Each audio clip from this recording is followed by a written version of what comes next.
everybody. Welcome back to Columbus, Ohio, where we are covering the Origins Summer Preview. I'm here with Ryan from Cryptozoic. How you doing? I'm doing amazing. All right. Happy to be here.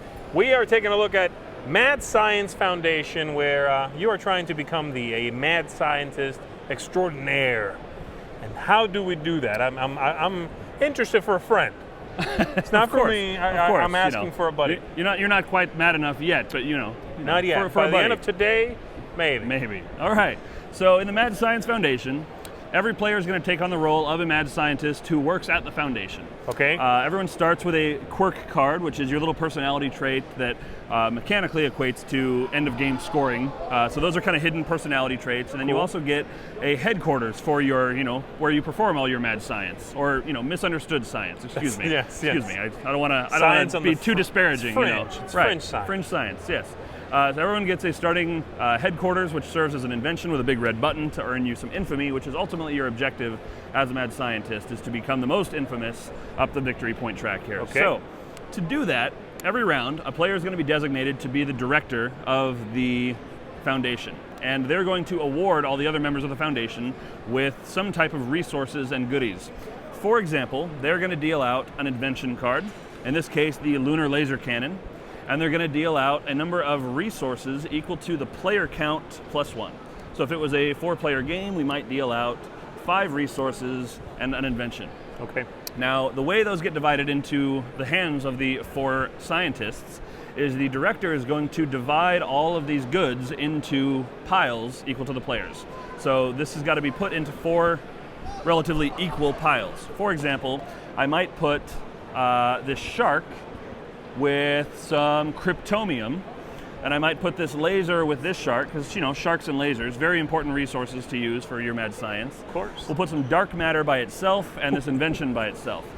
So if I make these 4 piles, I now hand it over to the next player, and you get first pick of the 4 piles that I've made. I'll take that dark matter. And he's going to take the dark matter. There you go. My own dark Who doesn't matter. want dark matter? So it goes around the table until everyone has taken something except the director, and the director gets whatever's left. Right. So strategically, the players, or the director player, has to figure out how to divide the resources up in a way that they get not just the worst pile, because you don't want to just make one strictly worse because no one's going to take it, and then you're stuck with it. So you've got to divide things up as balanced as possible and try to incentivize people to take certain things. As the game progresses, more elements are added to the draft. So in the resource deck, there are normally these minion cards that are represented by these different standees. And as these minions come out, they add additional elements to the draft. For example, the overworked researcher simply says, now you're going to add 2 inventions to the draft every round. From now on. From now on, for the rest of the game. The crooked director herself becomes an element of the draft. So now this standee is also part of the draft every round. So the turn order is going to be variable depending on who drafts the crooked director. Okay. The sassy AI comes out, and the sassy AI will earn you free infamy every time you draft the AI. So maybe that's valuable to you if you just want to just rush the track with, free points. The spy lets you sabotage other people's inventions and stop them from activating or building them for the turn. And last but not least, the truckload of cash works essentially as a variable resource, so you can use it to buy the rare sharks that you need, or buy some extra dark matter, or whatever it may be. So it's a wild, but only for the round, because in the next round it'll go back into the pool for the new director to add into the piles. Gotcha. And so the draft gets progressively more complex as the game goes on, as far as trying to figure out, do I want to be the director, or do I not? Or do I want to make sure I get that wild resource because I have an invention that needs the truckload of cash to activate? Okay. Or do I really need more cryptomium to be able to build a particular invention? Every invention has a variety of different resources you need to build them or to activate them.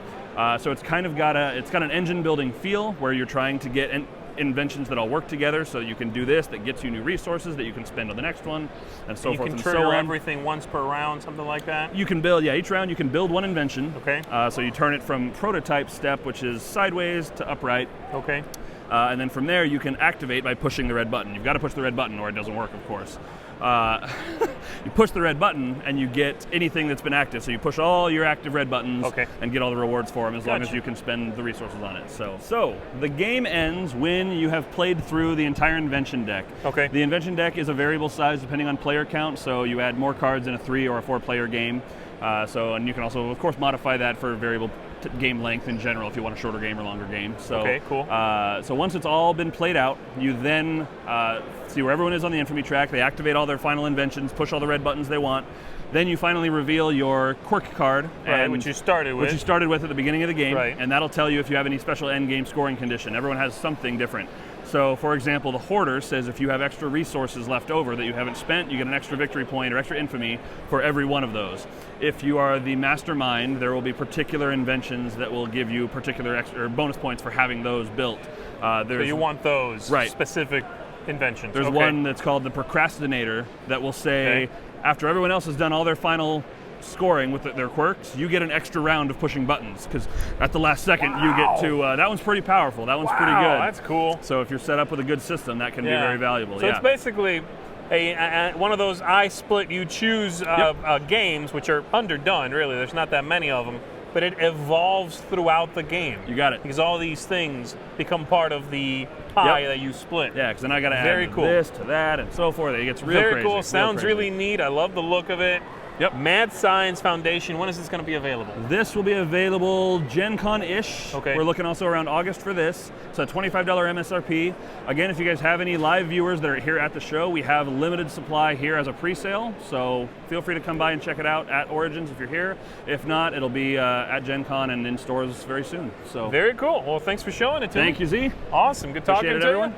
Thanks, everybody, for tuning in. We'll see you soon.